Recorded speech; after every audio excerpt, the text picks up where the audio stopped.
Page 83 पर question number 4, ये पूरे मैन्युफैक्चरिंग प्रोसेस का जो अकाउंटिंग साइकिल होता है उसकी जनरल एंट्री है। आपसे पूछा है कि general entry for the cost accounting cycle on May 31। तो ये भी ख्याल रखना है कि ये सिर्फ एक महीने का है। ट्रायल बैलेंस आपको दिया है, देखिए पूरा ट्रायल बैलेंस आपको दिया है कैश से लेकर आखिर तक रिटेन अर्निंग तक। ये वो अकाउंट्स है जो कि आपको दिए हैं, इसका ख्याल रखना है। नीचे आपको कहा है कि during the may this transaction took place, ये ट्रांजेक्शन हुए हैं और ये ट्रांजेक्शन आपने पास करने हैं। अच्छा बस ये ट्रांजेक्शन मैंने इधर पास किए हैं, आप लोगों को मैं समझाता हूँ, लेकिन सवाल आपके सामने होना चाहिए। अच्छा पहला कह रहा है कि मटेरियल परचेज ऑन अकाउंट है, तो आप क्या करोगे, एंट्री नंबर 1 मटेरियल डेबिट करोगे और अकाउंट पेएबल क्रेडिट करोगे। कितने अमाउंट से, 40,000 दिया है तो 40,000 मैंने लिख लिया, सही। मटेरियल डेबिट और अकाउंट पेएबल क्रेडिट। अच्छा दूसरी एंट्री, डायरेक्ट मटेरियल यूज 65,000 और इनडायरेक्ट मटेरियल यूज 3,500। अच्छा जो डायरेक्ट मटेरियल उसके लिए आप वर्क इन प्रोसेस को डेबिट करोगे क्योंकि वो वर्क इन प्रोसेस में जाएगा, और इनडायरेक्ट मटेरियल के लिए आप FOH कंट्रोल, अच्छा जो एक्चुअल FOH होता है ना उसको हम FOH कंट्रोल लिखते हैं, और जो अप्लाइड होता है तो उसके लिए FOH अप्लाइड लिखा जाता है। अभी डायरेक्ट मटेरियल, खैर ब्रैकेट में मैं आप लोगों के लिख लूँ कि वर्क इन प्रोसेस मैंने किस लिए डेबिट किया, ये मटेरियल के लिए। मटेरियल कौन से मटेरियल के लिए, डायरेक्ट मटेरियल के लिए, तो वर्क इन प्रोसेस डेबिट हो गया 65,000 से, सही है। ये वर्क इन प्रोसेस में जाएगा, सही है। और FOH कंट्रोल ये किसके लिए, ये इनडायरेक्ट मटेरियल के लिए। ये चीज़ जो भी मैं लिख रहा हूँ ना, ये आप लोगों ने नहीं लिख ली, ये सिर्फ आपके समझाने के लिए लिख रहा हूँ। तो ये डायरेक्ट मटेरियल के लिए वर्क इन प्रोसेस डेबिट करोगे और इनडायरेक्ट के लिए FOH कंट्रोल यानी फैक्ट्री ओवरहेड कंट्रोल डेबिट करोगे। ये दोनों डेबिट कर लो और मटेरियल को इशू कर लो, 65,000 और 3,500, सही। अच्छा सी नंबर एंट्री में कह रहा है कि मटेरियल रिटर्न टू सप्लायर को हमने मटेरियल रिटर्न किए। देख जब हम खरीद रहे थे तो मटेरियल डेबिट किया था, अकाउंट पेएबल क्रेडिट, अभी रिटर्न करेंगे तो अकाउंट पेएबल डेबिट और मटेरियल क्रेडिट, सही। उस account payable debit material credit. अच्छा डी नंबर में क्या कह रहा है, अच्छा टोटल पेरोल, डायरेक्ट लेबर को हमने तनख्वाह दी और टोटल पेरोल इनडायरेक्ट लेबर को हमने तनख्वाह दी। वही पुरानी बात कि अच्छा पहले assuming that there are no payroll deduction, जब पेरोल की बात आती है तो इसका प्रोसेस थोड़ा अलग होता है, इसको पहले आप समझो। अच्छा सबसे पहले तो आप टोटल पेरोल जो है उसको यानी इस लिहाज से रिकॉर्ड कर लो कि ये पेरोल हो गया है, अभी अदा नहीं हुआ। अच्छा फिर जो डायरेक्ट लेबर है उसके लिए वर्क इन प्रोसेस और जो इनडायरेक्ट लेबर है उसके लिए FOH। दोबारा सुन ले कि पेरोल के लिए 2 एंट्री होगी, एक एंट्री वो होगी जिसमें आप ये रिकॉर्ड करोगे कि तनख्वाह हो गई, सही। दूसरी एंट्री में फिर उसको डिस्ट्रीब्यूट करोगे कि कौन सा डायरेक्ट है और कौन सा इनडायरेक्ट है। अच्छा टोटल तनख्वाहें जो है यानी पहले टोटल तनख्वाह यानी ये 80,000 और 9,500, तो 89,500 के लिए आप पहले एक कंबाइंड एंट्री पास करोगे, इस तरह की पेरोल डेबिट करोगे और एक्रूड पेरोल क्रेडिट कर लोगे टोटल से, सही। अभी इसमें जो डायरेक्ट लेबर है उसके लिए आप वर्क इन प्रोसेस को डेबिट करोगे और जो इनडायरेक्ट लेबर है उसके लिए आप FOH कंट्रोल डेबिट करोगे, सही। और ये पेरोल आपने जो डेबिट किया था ये क्रेडिट होगा, सही।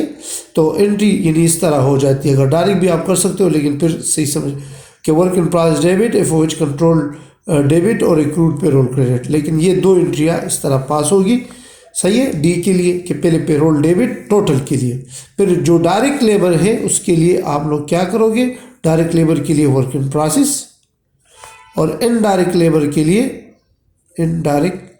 के लिए आप FOH कंट्रोल को डेबिट करोगे और ये पेरोल क्रेडिट, तो ये पेरोल इधर डेबिट हुआ था, इधर ये क्रेडिट हुआ।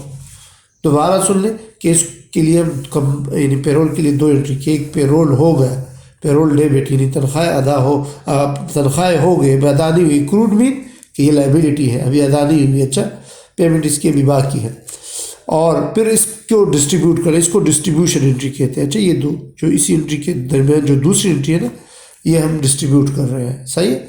तो डायरेक्ट लेबर के लिए वर्क इन प्रोसेस, इनडायरेक्ट के लिए FOH। अच्छा अभी ई में ये वेज पेड हो गए, वेज पेड, अभी इधर तनख्वाह अदा हो गई, صحیح ہے. جو ایکروڈ آپ نے کیا تھا نا 89,000 اس میں سے 75,000 آپ نے ادا کی, تو 75,000 ادا کیے تو ایکروڈ پیرول ڈیبٹ اور کیش کریڈٹ. ابھی کیش یہ چلا گیا 75,000. صحیح, آپ کے ذہن میں آئے گا کہ یہ تو 89,000 تو وہ باقی ابھی ادا نہیں ہوئی, وہ ادا کریں گے. صحیح. ایف سنڈری مینوفیکچرنگ ایکسپینس, متفرقہ خرچے ہو گئے ایف او ایچ کے فیکٹری کے, تو F O H control debit اور کیش یا اکاؤنٹ پیبل کریڈٹ کرو گے. صحیح ہے. ابھی اس نے یہ نہیں کہا کہ کیش میں ہوئے کہ کریڈٹ پر, تو آپ لوگوں نے کیا کرنا ہے, آپ لوگوں نے کیش یا اکاؤنٹ پیبل لکھنا ہے. اچھا, پھر کیا کہہ رہا ہے, مارکیٹنگ اینڈ ایڈمن ایکسپینس, تو marketing and admin expense control debit ہوگا اور کیش یا اکاؤنٹ پیبل کریڈٹ. یہ بھی آسان انٹری ہے. ایچ کیا کہہ رہا ہے, اکاؤنٹ ریسیویبل کلیکٹڈ, ہم نے پیسے وصول کیے اکاؤنٹ ریسیویبل سے, تو کیش ڈیبٹ اور اکاؤنٹ ریسیویبل کریڈٹ 3 لاکھ سے. پھر کیا کہہ رہا ہے, اکاؤنٹ پیبل پیڈ, ہم نے اکاؤنٹ پیبل ادا کیے تو اکاؤنٹ پیبل ڈیبٹ کر لو گے اور کیش آپ سے چلا گیا کریڈٹ ہو جائے گا. اچھا, پھر depreciation to be provided for May, 1 مہینے کے لیے ہے 2% بلڈنگ پر اور 10% اکوپمنٹ پر. صحیح.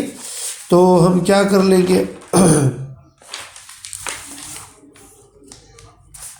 ہم اس طرح کر لیں گے کہ پہلے کیلکولیشن کر لو کہ بلڈنگ جو ہے وہ 1,20,000 ہے اور 1,20,000 پر 2%, لیکن جو جواب آئے گا اس کو 12 پر ڈیوائڈ کرو گے. کیوں؟ کیونکہ 1 مہینے کے لیے, تو 200 روپے بلڈنگ کا ڈپریسیشن ہوا, اکوپمنٹ جو ہے 10% ہے, تو پہلے آپ 10% معلوم کر لو اور اس پر 12 پر ڈیوائڈ کر لو, تو اس سے 1977 آ جائے گا. تو یہ ایف او ایچ میں جائے گا. تو F O H control debit, accumulated depreciation building 200 روپے سے اور ایکومولیٹڈ ڈپریسیشن اکوپمنٹ 1977 سے, یہ دونوں ایڈ کر لو تو یہ آ جائے گا. اچھا, کے نمبر انٹری میں کیا کہہ رہا ہے کہ ایف او ایچ اپلائڈ ہوا ہے to a production 60% of direct labour. ابھی آپ لوگ کیا کر لو کہ اوپر ڈائریکٹ لیبر دیکھ لو کہ ڈائریکٹ لیبر میرا جو تھا وہ 80,000 تھا, تو ادھر میں کیلکولیشن بھی کر لوں کہ 80,000 کا 60%, تو یہ ابھی اپلائڈ ہے, یعنی فیکٹری اوور ہیڈ اپلائڈ. تو آپ لوگ کیا کرو گے,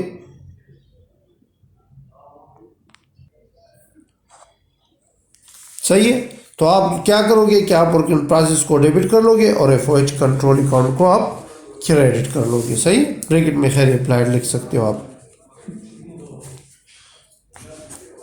کنٹرول ہٹا دیں. ابھی کنٹرول ایکچوئل کے لیے ہوتا ہے, ایف او ایچ اپلائڈ کتنا ہے 60% آف ڈائریکٹ لیبر.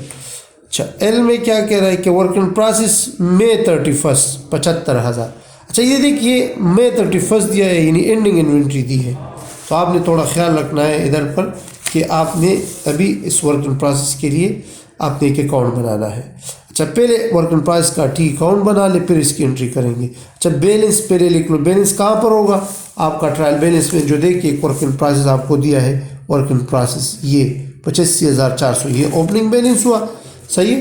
اچھا, مٹیریل انٹری نمبر بی سے ہمارا ورک ان پروسیس میں آیا, دیکھ ادھر ڈیبٹ ہوا تھا انٹری نمبر بی, اگر آپ لوگ نکال لو تو اس میں مٹیریل جو ہے وہ 65,000 تھا. Direct labour D number entry اگر آپ لوگ دیکھ لیں تو اس میں یہ 80,000 تھا. ایف او ایچ کے نمبر انٹری میں دیکھ لیے 48,000 ہے. صحیح ہے. تو یہ اینڈنگ انوینٹری آپ کو ابھی اس انٹری میں دی ہے 75,000. آپ اس سب کو ٹوٹل کر لو, اس ٹوٹل کو اس سائڈ پر لاؤ اور 75,000 جو ہے اس سے مائنس کر لو تو 203,400. تو آپ انٹری کر لو گے کہ فنش گڈس ڈیبٹ اور ورک ان پروسیس کریڈٹ 203,400 سے. تو اس کے لیے یہ ٹی اکاؤنٹ آپ نے ضرور بنانا ہے. صحیح ہے. اچھا, پھر کون سی انٹری ہے, پھر آپ کو کاسٹ آف گڈ سولڈ دیا ہے 205,000 ڈائریکٹ کیلکولیٹ کر کے دیا ہے, cost of good sold debit finish goods credit. صحیح. اور پھر ان میں سیل اکاؤنٹ دیا ہے آن اکاؤنٹ قرض پر, تو اکاؤنٹ ریسیویبل ڈیبٹ ہو جائے گا, سیل کریڈٹ 2,85,000 سے. تو اس پر پریکٹس کر لیں, یہ پورا سائیکل میں نے آپ کو بتا دیا.